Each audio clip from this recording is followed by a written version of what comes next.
tape it, and make it. Hi everyone, and welcome to Kintex. Today, we will show you a taping technique for strains. For this video, it will be a thigh strain. We need 4 strips of Kintex Classic tape. These strips will be 6 inches each. We will apply these strips just above the pain point. My colleague will now show you exactly how this is done. First, we tear the backing paper and lay the first strip, under maximum tension, exactly over the pain point and let the ends run out without tension. Painting the whole thing lightly. We do the same with the second strip, slightly offset, under full pull, stick it on and smooth out the ends.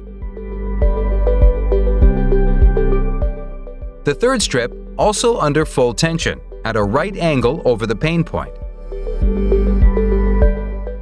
Glue the fourth strip parallel to the third strip under full pull and let the ends run out again. At the end, rub everything over to ensure the best adhesion.